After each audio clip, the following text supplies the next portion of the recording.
welcome back to Call the Damn Leads, the show by sales professionals for sales professionals. I'm your host, Drew B. Wilson. With more than 2 decades in sales, I've seen it, been through it, heard about it. Now I'm bringing it to you, my favorite people in the world, the sales community. Because let's be honest, this is the greatest job on earth. Doesn't matter where you come from, what background, what personality type, what gender. You can make an amazing life in sales, and today's guest is no stranger to the journey, someone I'm super excited to have on. I'd like you to welcome Miss Marie Torossian. Hi everyone. Thanks, Drew, for inviting me to be a guest on the show. I appreciate it. I appreciate you being here. As I was saying earlier, you were on time, you're fired up, you're ready, and I want to jump right into it. I want to hear your craziest sales story. Sales story. When I first got started as an accountant, right, we have absolutely no sales background. None, zero, zilch. So I was trying to get on calls and trying to ask people, telling them everything that I do and never really asking them what their problem was. So one of the best things that has happened to me is that I actually started working with a mentor that helped me with my sales skills, setting up a full sales process and really understanding what is the whole point of why I'm there. So it has been a complete shift from being giving solutions and then wondering why they're not signing up to work with me, to more like digging into what is the problem, what is it that they need help with, and then match up my different packages on how to serve them the best. So I think that's been one of the biggest challenges that I've had to overcome as an accountant first, and now the main salesperson for my 2 businesses. So, and would you say there was like a certain call or a certain conversation where you caught yourself and you were like, hey, I got to stop talking about me and I got to start really focusing on them? Like, what was that like? How did that process occur in your mind? Yeah, this is a great question because I think I probably went through over six months. Yeah, I would say about 6 months, not even realizing what I'm doing wrong, which is the worst case scenario. If you don't know what you're doing wrong, you can't fix it. So one of the key things when I started learning what is the sales process is to start looking back to what I'm saying and what I'm doing. I started recording my calls and then going back and looking at them like, what am I saying here? Did I actually follow the general outline of the script I created that I've been trying to practice? And then eventually, one of the key things that also changed is as I trained to be a business coach, I started approaching the sales call from a coach mindset. So instead of just going through a script per se, which is important, but it was more like, how do I help them? If I was their coach, what are the key things that I would ask to find out what they need help with? So that has been a complete shift. So I highly recommend people figuring out what are those questions that they need to ask, which will just make them open up so much more and be able to tell you all the problems they have. And then there you go. You've already gotten their trust. Ooh, I love this. So I'm going to go deep on this because I think there's a couple things we can pull out of it that'll be super valuable for the listeners, especially those of you that are like really good at the thing you do, right? Maybe you swing a hammer, maybe you're awesome with numbers and you crush it in these spreadsheets, right? Like whatever that thing is, you know what questions you have to ask to get the data or the information you need to do your job well. And if it's fixing an HVAC machine or whatever it is, you know what things you have to do to fix the thing. The problem is that humans are not your typical blueprint, right? Just because there's a layout of what a human looks like, the body parts, the bones, like we can all look at that blueprint and realize that it's up here, what's in our mind that really changes. And because every single person has a different perspective of what success looks like and what their life should be based on all of the bias that they have, if you're really good at swinging a hammer, you've got to get really good at understanding how to help people. And what I love about what you said was, how did I shift from focusing on the thing to the person? And it was leading into it with a coaching mindset. So what sort of things do you do to make sure that, like, in your own coaching perspective, how do you help people make that shift personally? Because, like, again, everybody's a little different. Oh, yeah. So, for example, if we're talking from a sales process perspective, I've narrowed down my sales process for, let's say, accounting clients, right? So I have, let's say I have 2 call close. It's a 2 call clause. There's a reason for it. It just cannot be done in first. So there's a lot of techniques that I've put in there over the last 5-6 years. The next thing I would focus on is like just inviting them to get on a call. I approach it with the mindset of a coach as well, because like, I need your commitment. So if they're not committed to show up, then it's not going to happen. So once they're Amen. there, then I'm really approaching them with that concern. So have you tried this? Did you try that? When was the last time you looked at your financials, for example? Who has been doing it so far? Is it up to date? These are questions that's bringing the person to open up and tell me what is happening. So one of the key things that I do, and some people might do it, some people don't, is I tell them, hey, would you be comfortable giving me access to your, let's say, QuickBooks Online file? And, it's just an accountant access. I'm not going to do anything. I am going to record what I see, and I'm going to send you an email with my recording. You're going to see what I see. Any other things that you didn't notice, I'm going to notice, because that's what I do. And then I'm going to send you the next steps on how to start working with us. So then I actually do that video. So I'm telling them what I'm going to do. So I'm walking them very transparently what I'm going to do. I do that recording. I put it in an email. I put the link. I tell them exactly what to do step by step, just like a coach. Like, step 1, watch the video. Step 2, book your call. So then I'm going to review the packages that I think would be the best fit for you to solve all of these issues. And then we get on that call. I open up the packages. I review them with them. And at that point, they've already made up their mind to work with me. So I've really narrowed it down. So when I'm approaching them, I'm not only telling them what I can find that they don't know. So that puts me at a higher place. The second thing is I'm being very transparent with telling them what is the next thing they're going to do. So it's very clear. So there's no like ambiguousness about what's going to happen. Well, and what I really love about that is you're essentially pre-selling them before they get to the sales call, because you're making them problem aware. You're giving them an overview of here's all the things that we can see that are just glaring us right in the face. And also, we're not even behind the hood all the way yet. So like, take a look. And what I really appreciate about that is in my journey, I remember a time where I was going and I'm trying to learn these things and understand how to be more successful. And I had someone that said, hey, I'll teach you everything I know on how to do these things you're trying to do. Yes. If you'll go and teach the next person. And I said, and this is one of those funniest things, is like, well, why would I teach them how to do all the things? Wouldn't that make them successful and not me? And, it's like, oh, that's right. Because all of this stuff is available to learn elsewhere. It's how can you compress time, and how can you make sure that the things are getting done that allow you to focus your time, energy, and effort, our most valuable assets, on the things that matter. So, being an accountant by nature, I'm sure you're kind of a data junkie and you like going through the numbers and watching this stuff. How do you make sure that when you're on the phone communicating with your potential clients, that you're putting yourself in their shoes so that you see what's important to them versus what's important to you?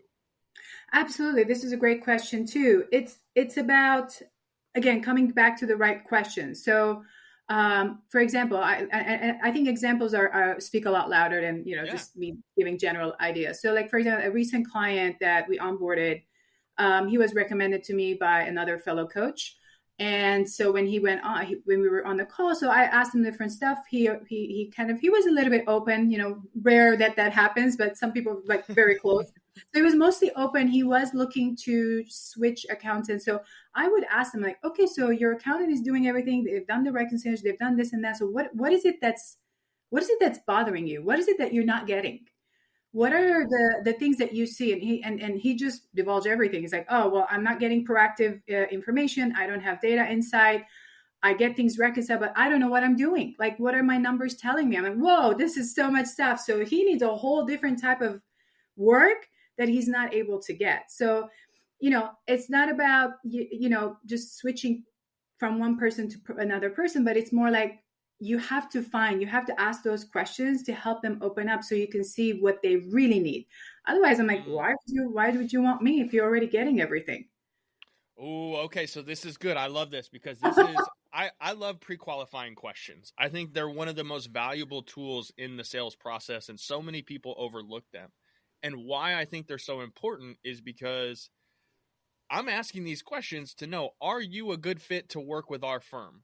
Right. Yes. And are we a good fit to help you solve your problem? Because at the end of the day, not all business is good business. And what you just said of, hey, this guy's getting everything that's expected of a typical accountant. They got reconciliation, they got P&Ls, they got all the things. If you hadn't asked that question of, well, what's missing, you Mm-hmm. wouldn't have known that he is expecting significantly more than the standard accountant.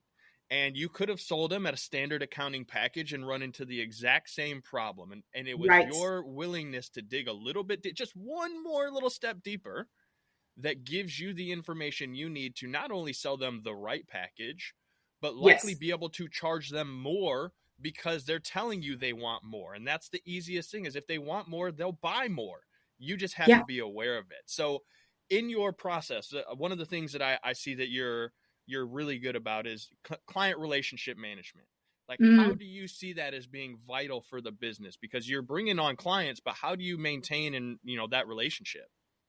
Yeah. So client relationship and them getting in touch with me and or my team members is like highest priority. So one of the key things that I bring up with our internal team is, if the client sends an email or notification, anything that we get, because we have different ways to communicate. We have, for example, a secure portal for any communication and file share, all that.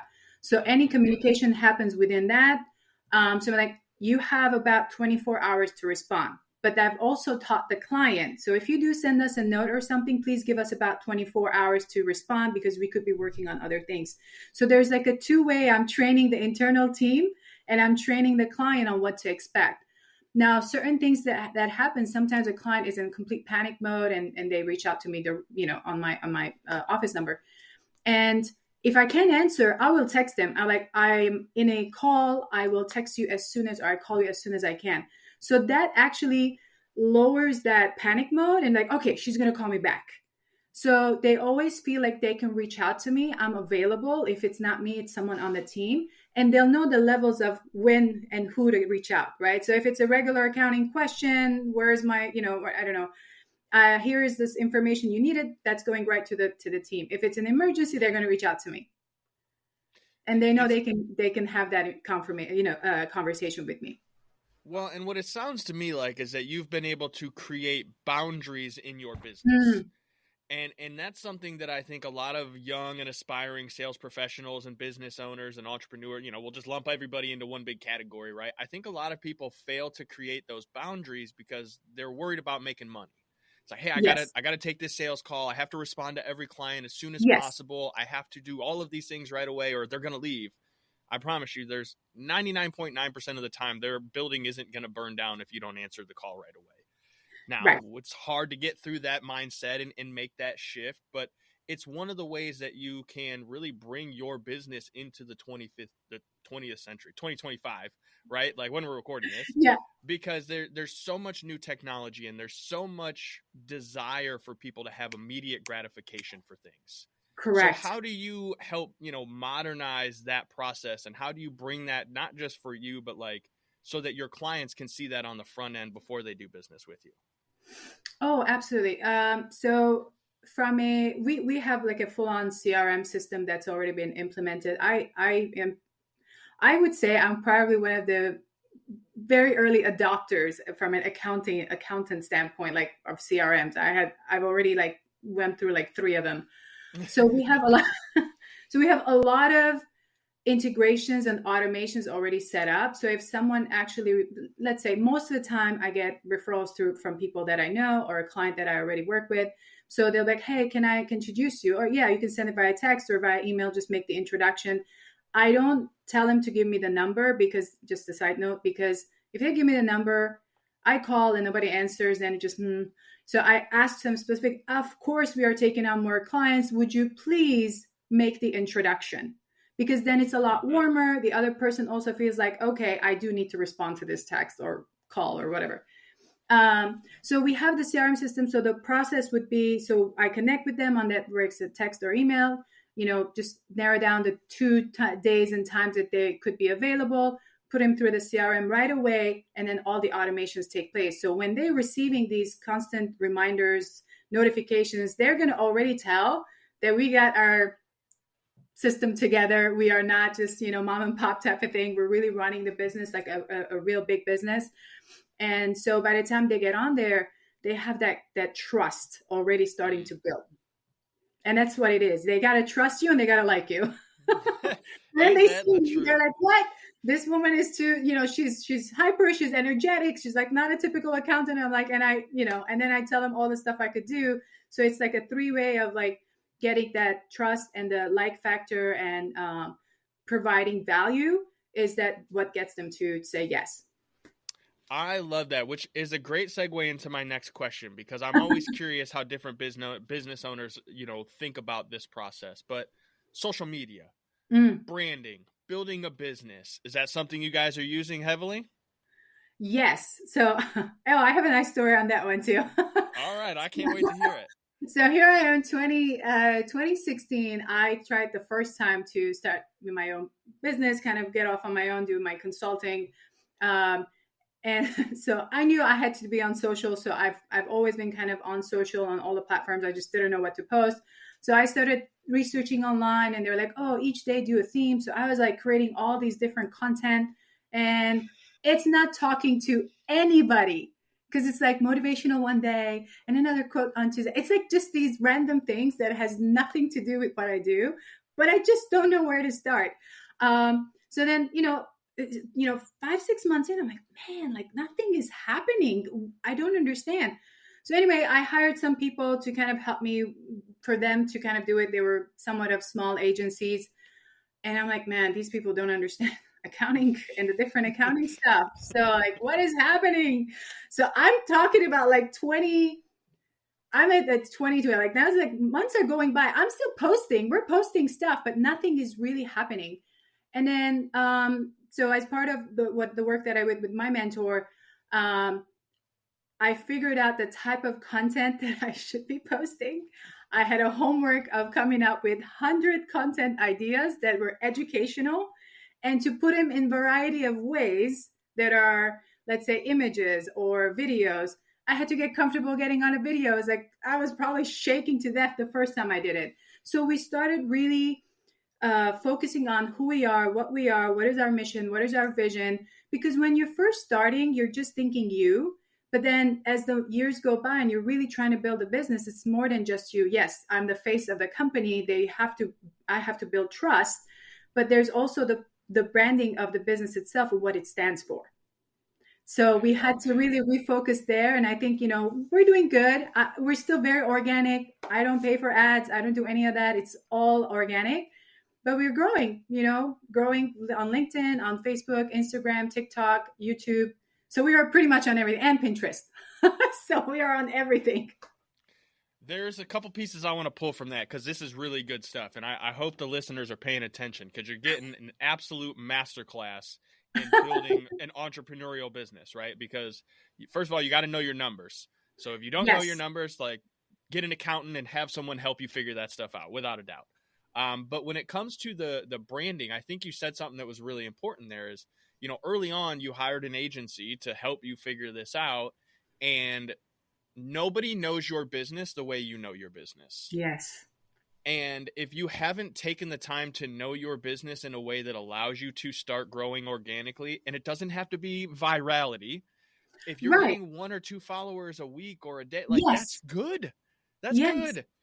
Don't get hung up on that. But what I really understand about this is if they don't know your business, the messaging is going to come across inauthentic and it's going to actually prevent you from getting new clients from social media because they don't actually know you. They don't actually like you. They like whoever the person is that's creating the content. And as someone who like the Call the Damn Leads brand, you mentioned something when we logged into this. It's like it speaks for itself. Yes. And that to me was the whole purpose behind building what we built is knowing that at some point it's not going to be my face singing and dancing on the screen the whole time because like it's so much bigger than me. And what I really love about what you said was, hey, we're organic and you're teaching your team how to use this and you're really leaning in on it. And what I know is when you do start going to run ads, Marie, you guys are going to absolutely crush it. because you've already established a strong organic foundation. You found your Yeah. message. You're putting out content so that when someone sees your ad and they go, let me go see what's up, they're going to find the post. They're going to find the content. And the fact that you've been doing it consistently since 2016 is going to lead so much bigger in the future. And so I'd be curious to know, like, how much do you really focus on that during your consistent training? Are you guys always talking about social media, or is it only a small piece of it? That's a great question. So once I figured out what it requires to be like to market myself and my business, it was a complete shift for me. I'm like, okay, I'm not hiring an agency. I'm going to figure this out for myself, and I'm going to turn this into another business down the road. That was my initial decision. Working on it, almost there. So what I actually did is I hired a marketing intern. He was still going to school to do marketing. He had some, cute ideas and all that stuff. I mean, he's learning. He's like 20 something years old. He's been with me still, real like 2.5, 3 years now. At this point, we have our daily team meetings, which we kind of cover up. Okay, what are we working on today? What are challenges or whatever? We get some quotes to pump us up. But then I have my own marketing meeting every week with my manager, marketing manager now. And he already at this point knows he does my marketing for both companies. He knows both brands. He knows the type of content we're going to put out. So there's less of my energy at this point to kind of like teach him constantly because he's already been taught. And it's more like, okay, what do we focus on next? It's more like that. There's an ongoing list of things that we track. Okay, to this next 2 weeks, we're going to focus on blogs again. The next 2 weeks, we're going to regroup on some of the video content. Sometimes I tell him, do you need more videos? Do you want me to start recording? He's like, yeah, if you can get me more, like 15 more, that would be great. All right, good. So we're covered until like 2 weeks out. It gives me a chance to plug it in my calendar and get it done. So it's I would say I spend probably 50% of my time between sales and marketing, and the other 50 between some of the delivery, right? Because I have to do coaching and I have to kind of oversee some of the work. So right now I'm at 50-50, and then I intend to be more on the sales and marketing and less of the delivery. So, expanding through different ways. One of the things that I did start doing is I built my own my own agency, marketing agency, but only focusing on helping accountants because I know the messaging they need. I've already gone through the hell trying to figure it out.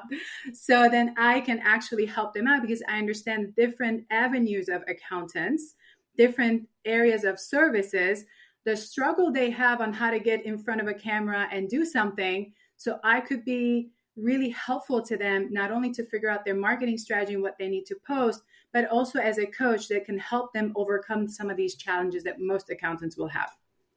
Oof. And, I'm sure we could sit and nerd out on this topic for like the next 4 hours because I love this stuff. And we haven't even gotten into like all of the goodness of what you do. So how can myself and the listeners come and find you, follow you, check out all this amazing content that you're creating? Yeah, so I have both of my websites. They have my information on there, so I'll lead people there. The one of them is marietorossiancpa.com. The other one is theprofitlab.biz. So basically, Marie Torossian CPA is my accounting firm and all the advisory services we do there. And the other one is my agency and coaching platform. Beautiful. And I'll make sure we put those links down in the show notes so anybody that wants to find them can find them real easy. Now, before we get out of here, I'm going to ask you one last question. And this is one of the things that I love about sales. As I mentioned earlier, It doesn't matter where you come from, what background. You could be starting in sales today. This might be your first day on the sales job, and you went online and you said, hey, how do I make more sales? And God blessed you and landed you on this podcast episode, which you're super blessed because it's been amazing. But Marie, let's say you could go back in time and you could meet yourself when you were just getting started in the journey. What's one thing that you would say to stay focused on or to do so that you would be successful? When you are starting out, first day, reach out to everyone you know and tell them what you're doing. Because having that first prospect list is the hardest thing. And if you're not given that list and they're like, go figure it out, and you should probably figure it out yourself, how to create your own economy, you got to figure out that list. So go into your phone, make a list of 100 to 200 people you know, and you can reach out and tell them about what you're doing now and just have them refer you people. That is an absolute gem. I have said this many, many times, and I'm going to say it again right now. When you can generate your own leads, you can write your own paycheck as a sales professional. So, Marie, thank you again so much for your time. It has been an absolute honor having you. Same here. Thank you so much, Ruby. Absolutely. All right. If you love the show, I need you to share it on social media. I need you to tag me and Marie. I need you to send it to somebody you know that absolutely sucks at sales, because that's what we're here to do. We're here to help each other get better. And if you have your own awesome story and you want to be on the show, I'd love to invite you. Head over to callthedamnleads.com/podcast. Send us your information. Tell us about your story. Let's get you booked in here because, again, this is the greatest industry on earth. And the best thing to do is tell your story, because your story is what gets people excited. So we'll see you guys on the next one. Go call the damn leads.